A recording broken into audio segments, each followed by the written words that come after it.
as Chinese parents, they were like, "Oh, we lucked out. We had a son. Awesome. Like, we can quit." You know what I mean? What little did they know that their son was going to become a gay actor? That was not. I don't think that was.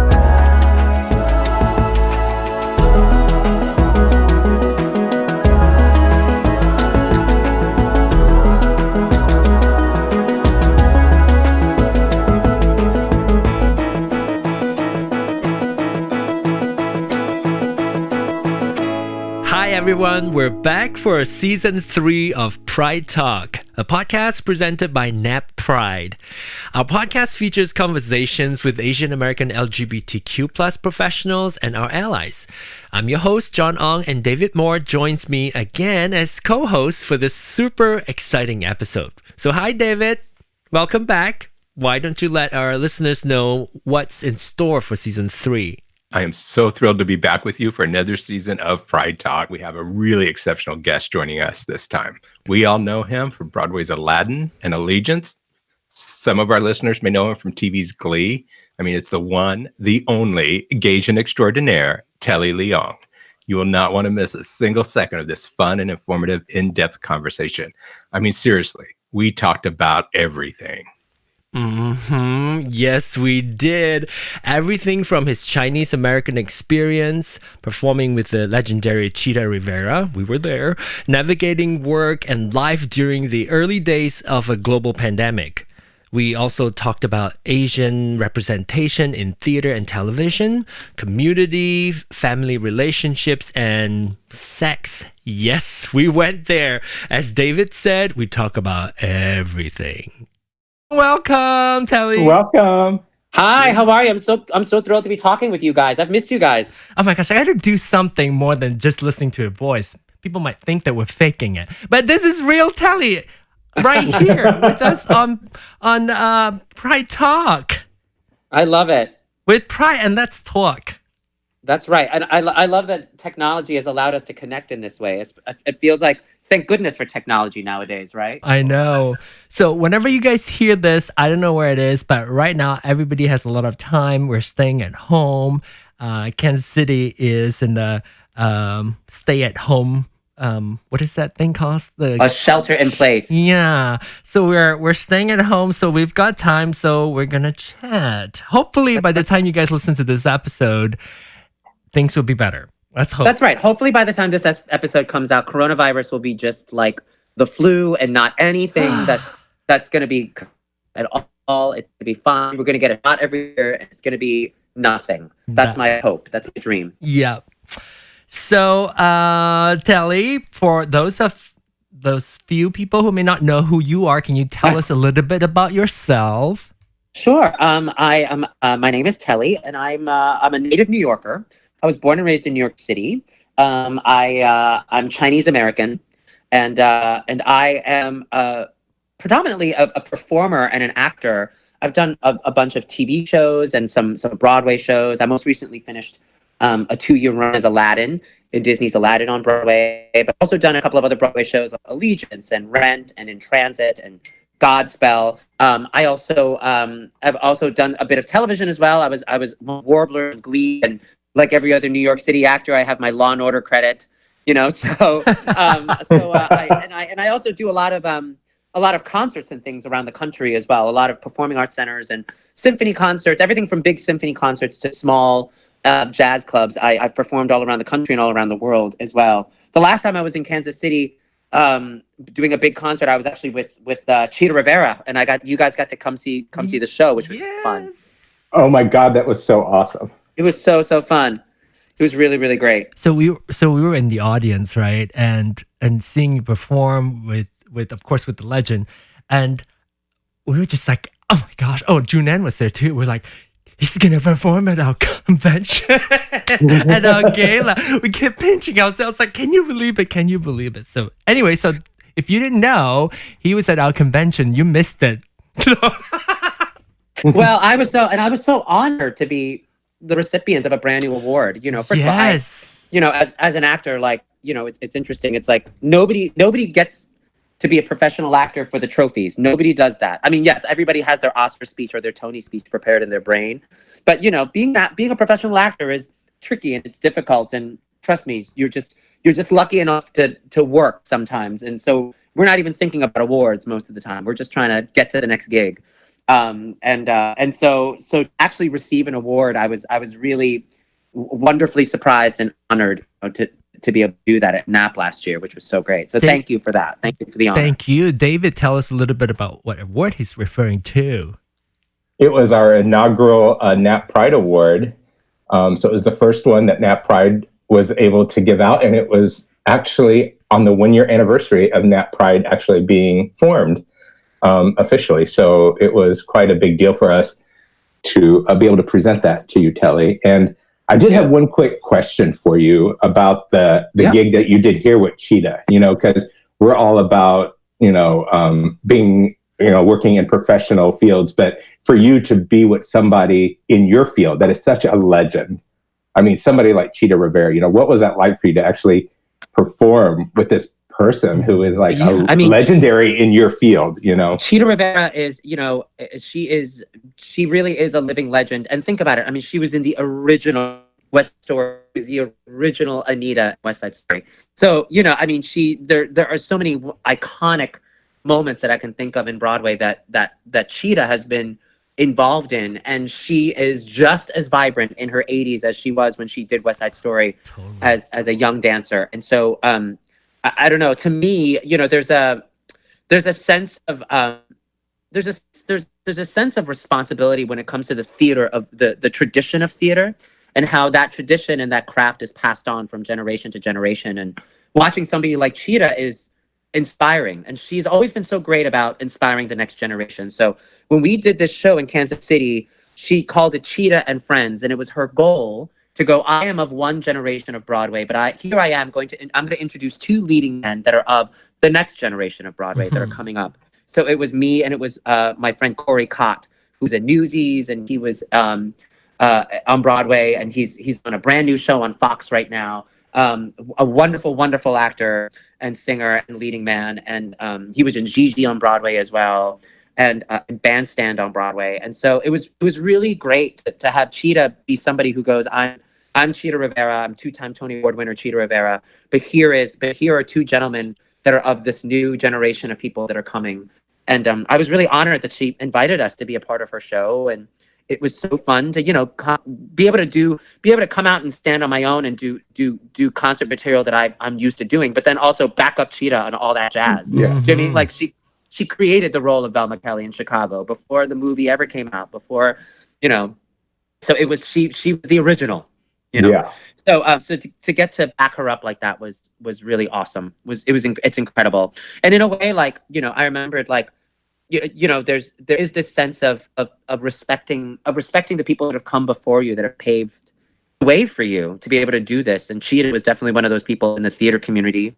And I know, for sure, when I made my speech last year for NAP, I definitely wanted to, when I was accepting that award, I was very aware that it was the first time you guys were giving that award. And I also wanted to give props to the people that came before me in the Asian LGBTQ community that paved the way for me. B.D. Wong, Jose Lana, George Takei, all those incredible people that, had it not been for them being so out and proud in show business and being Asian, I wouldn't be able to do that today. So true. Awesome. So true. And, it's so great of Cheetah, being at her stage to give you that space and that platform to also shine. That's really an example of a great leader, that they're out there and they're bringing up the next generation and giving them a platform and a space and introducing them, to their world. And I just thought that was so great that she did that she brought the 2 of you on there, because she could have done the show herself. She could have taken the whole night, but for her to give space and time for you to be there was just, that's an example of an amazing leader in her area, And my favorite part was, when Cheetah's done with a show, and she always takes her band out for a drink at the hotel after the show is done.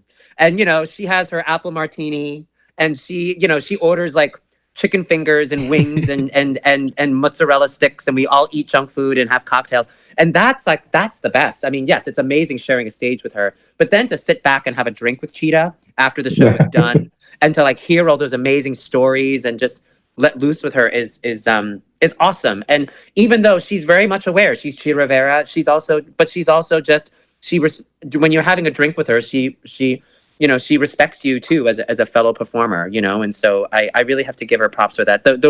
I really treasure that moment that I got to share with her on stage and off. I hope I get to do that when I get to be Chita Rivera, if I'm still lucky enough to be doing this and singing and dancing and giving joy by performing. I hope to be able to do that for whoever the next Telly Leung is, that comes up. So we'll see. Yes, I'm sure you will. So speaking of that, what do you do outside of performing? Like, like right now when things are kind of shut down, what are some things that you are doing in your life? Well, it's interesting, with this coronavirus shutdown and with the shelter in place and the workforce being kind of depleted, this is really affecting people like me who are gig to gig, who are gig to gig people, and so when you're lucky enough to be when there is no coronavirus and it's life as usual, us gig to gig people, we pack our days with gigs. We pack our days with things to do. If I'm not rehearsing for the next concert, I'm trying to audition for the next project, or I'm filling my time with teaching students at NYU or whatever that is. Like we stay very busy because we recognize that, we're not always going to be lucky enough to have a gig. So when we do get gigs, we pack them in and we work as hard as we can. We work hard and we play hard, because we just never know when there's going to be that lull. And it's interesting. I've been very fortunate. I've stayed very busy, and I've been very good with my money. But this coronavirus shutdown that's really affected our economy in a very drastic way. And I have friends who are not as lucky as I am, who really are paycheck to paycheck, gig to gig, who have had their Broadway shows shut down or their concerts canceled, or people that are part of the house staff in a Broadway theater that's never dark, and all of a sudden now they're dark and they don't know when the lights are going to be turned back on. It's a very sort of a scary time, but in a way it's interesting. Like for people like me who are gig to gig people, we are so used to filling our days and not having time to spend with our significant others, not having time for our families, not having time to read that book that we bought on Amazon that's been sitting on the shelf and collecting dust for a year, And now all of a sudden we're thrust into a situation where all we have is time. And the universe has said, in a way, sit your ass down and chill out. And now all you have is time. So what are you going to do with that time? For me, I do, besides being a performer, I also teach a lot, and I've spent the week kind of shifting the way I teach and how I connect to my students electronically and virtually through Zoom and through Google Chat, and I'm so thankful that we have that technology now. I mean, I can't imagine going through something like this 20 years ago when we didn't have this. How would we connect? Right.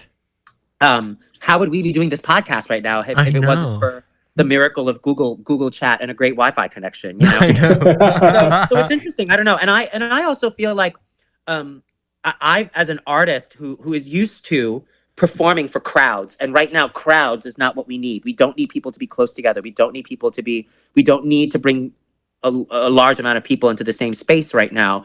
It's been interesting for me to try to go, okay, well, this is the technology that's available to me. How do I still make music? How do I still keep the music going? How do I stay creative? How do I reach my students?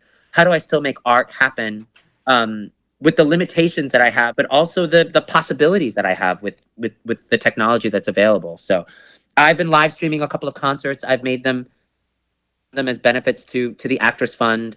I've discovered all of these great platforms that are coming out to virtual stream concerts. And so it's been really fun to kind of talk to young people that are not in my world, people that are, young developers at Google who are developing a brand new platform for live stream, experiences, and I got to try out a brand new platform for them. My friends at Google who are developing this thing called Fundo. So it was fun to collaborate with people that I normally wouldn't. Good. Yeah, that's pretty amazing. That's something that our NAP Pride leadership team just talked about last week is, one of the things that may come out of this is the new innovations on how we can connect, new ways to have us connecting.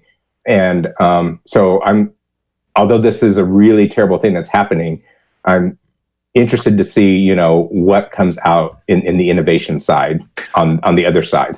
And, here's the thing. This feels like 9/11 to me. We are forever changed by this event, by this global event. I mean, 9/11 was more centered. It was an attack on America and all of that, but it did change the sort of the temperature of the world, right? And I feel like this is another one of those events where we will forever be changed. The way we think about disease, the way we think about cleanliness, the way we think about, you know, how close we are together, and you know, that sometimes our enemy is not guns and missiles, but now this enemy is this invisible thing where you might not even feel symptoms if you have it. You know, so it's but in a way it's, I've also found, I don't know about you guys, but I found, you know, I'm constantly on my Zoom and my Google chat, and there are friends that I've not connected with that I've checked up on because of this coronavirus, that, you know, I feel more connected with them in a lot of ways, because I'm making more of an effort now, because I'm not allowed to see them. That friend who lives 20 blocks away from me in New York City, but I can Zoom in, I can see them on Zoom and still have game night with them. You know, like, it's interesting. It's like I sort of feel in a way, because we're not allowed to connect, that I'm forced to connect with them more. Yeah. And I'm also noticing that people are, you know, realizing their impact on others. Like, we really care about the actions that we take really do have an impact on somebody else. And I think that's really, you know, coming to the forefront in people's thoughts, that by me going out, even though I'm healthy and young, I could be carrying it and could impact somebody else's life. And I think finally we're getting to this place where it's not just so much me. It's about something that I'm doing can actually have an impact on somebody else's life. And the fact that it's global, you know, it doesn't matter if you live in a communist society, a capitalist society. It doesn't matter if you're in a, you know, you're part of the EU or you're not part of the EU. It doesn't matter if you're Democrat or Republican, if you're progressive, you're gay, if you're, it doesn't matter. It's hitting everybody in the same exact way, you know? And so it's the fact that I feel like in the last, you know, 4 years in America, at least, we've stepped away from being a part of the global community. And all of a sudden now there's this thing that's happened where we go, oh, right, we all do share this planet. Right. It's like we're finally here battling that one thing as a human race, as together as just human beings, you know? Yeah. So deep. It's a real, I think it's a real test. It's very interesting. So, I don't know. I feel like a lot of, you know, to quote one of my favorite anthems, I see your true colors shining through during this moment. How people react to this moment, it's very, it is a test. Tell us about your heritage. You mentioned a little bit Chinese American. Tell us a little bit about your heritage and your roots. Yeah, I grew up in a super Chinese American home. You know, my parents sort of grew up during the Cultural Revolution in China, and they, you know, they grew up with Mao, you know, as part of the in the 60s. They eventually would leave and they would go to Hong Kong and then eventually immigrate to America. And they would have me. So they were sort of very traditionally Chinese is how I was raised. And I was an only child. I was an only son. Yeah. You know, so they came to America and they were kind of, you know, lower middle class immigrant parents who didn't have a lot of money, so they couldn't afford another kid. But also, as Chinese parents, they were like, "Oh, we lucked out. We had a son. Awesome. Like, we can quit." You know what I mean? What little did they know that their son was going to become a gay actor. That was not. I don't think that was in there. I think they thought that their only son was going to, you know, go to Harvard, become a doctor, marry a nice Chinese girl, and give them lots of Chinese babies, and that's not necessarily what happened. So it's interesting. You know, it's I've had a very interesting journey with them. When I heard you talk about your parents' story, that could be a total, like, a book or a show all on its own. And I remember when you were here in Kansas City, you were sharing something about how they sort of escaped to Hong Kong. That story. Yeah, that. So my like I said, my parents grew up in communist China, and they grew up in the south of China in the Canton region in Guangzhou. And at the time, just a narrow body of water away was Hong Kong, a British Commonwealth. So as teenagers, they actually did what a lot of kids, my parents were among many, many kids who tried to plot a way to escape communism, because during communism, there wasn't really an opportunity for education. And my parents knew at that age, without education, there wouldn't be opportunity for them. So they escaped communist China by swimming. They swam 7 hours to Hong Kong. Now my parents didn't swim together. They didn't meet until they got to Hong Kong. But my mom swam and she made it the first time. But she said she swam with several friends that night, and she has no idea. She has not heard or seen from those friends ever since that night Oh gosh. that she snuck into the water. My dad tried to swim the first time, and he was caught the first time, and he was sent to the re-education camps in rural China to to do manual labor and to work the fields. That was his punishment for trying to escape. When he served his time, after he served his time, he tried again, and he made it the second time. And it was and my parents met in Hong Kong. They started dating in the 70s, and I think they quickly realized that they were like, where we really need to go is America. Because I think they realized that being in China and being in Hong Kong, they were not going to be able to give their child the opportunities that they didn't have, and to them America was the land of opportunity. And it's interesting, my parents, when they first decided to come to America, they were picking between three places. It was either Seattle, where they had a lot of friends, but there was no work, no jobs in the 70s in Seattle. Hawaii, where they also had some friends, which would have been a beautiful place for me to grow up. But again, not that much opportunity and work for them. And they sort of felt a little trapped being in the middle of the ocean on an island. They ended up going to New York, where they knew barely any friends, and probably the hardest place for them to make a life and work. But it was the place that had the most opportunity there. They came to Chinatown, New York City, with $200 and crashed on a friend's couch on Mott Street. And my mom started working as a seamstress in a garment factory. My dad started working Chinese restaurants, and that's how they got their life started. How about your childhood compared to theirs? After Well, because they didn't have an education, they stretched education with me a lot. So, I remember being, an 8-year-old child. We were on a family vacation in Boston, and we were on one of these Chinese bus tours. Like it was a Chinese tour group, and they would take you to like all the historical sites, and then they would drop you off. They go, okay, you have 30 minutes, take a picture in front of Ben Franklin's house. You get back on the bus and you go to the next stop. And I remember my parents, even though they didn't speak English very well at the time, they ditched the bus tour and they took me to Cambridge.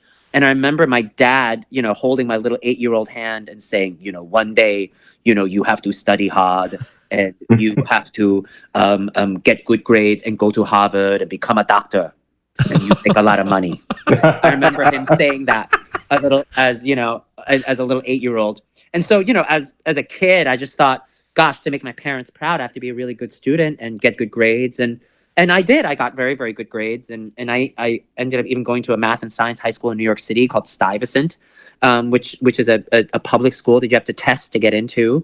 And I thought I was tracked. That was my track, was go to Stuyvesant, get really good grades, go to Harvard, graduate from an Ivy League school. But it was in high school that I discovered theater. I started doing theater after school just for fun. And in a way, I found a sense of community and a sense of belonging, and a sense of making family, the family, that your chosen family. I found that after school, rehearsing a play, a musical, every semester. And I don't know, that would carry on to sort of be more meaningful to me than any grade or any college admission was being a part of something where you can make community and make family. And eventually, I feel like in a lot of ways, like that's sort of what I've chosen to do now, which is to make theater my profession and to be a part of this giant community. I always joke that Broadway is just one big high school, and class starts at 8:00, and at 7:30, you're walking up and down the streets on 9th Avenue between 42nd Street and 57th Street, and you're watching everybody between classes go to their next class. Yeah. That's sort of what it feels like sometimes. You feel like you're on campus when you're in Hell's Kitchen in New York City. Everybody's just running around to their next class, and you're saying hi to your chosen family, your chosen community.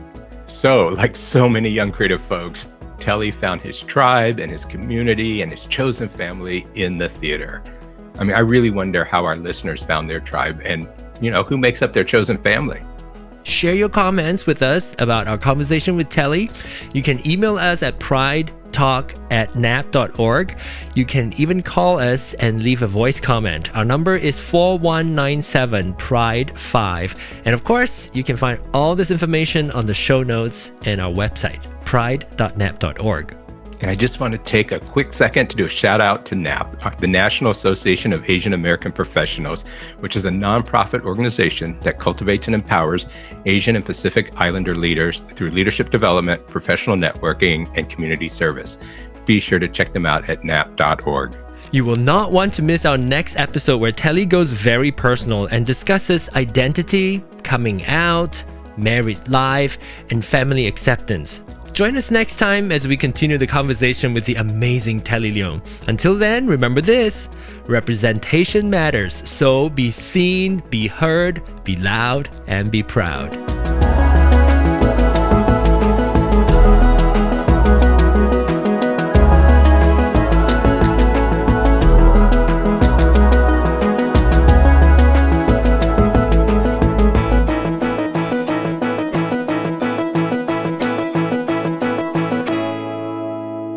The opinions expressed on Pride Talk are solely those of the hosts and guests and do not represent the views or opinions of our individual employers, NAP, or our sponsors.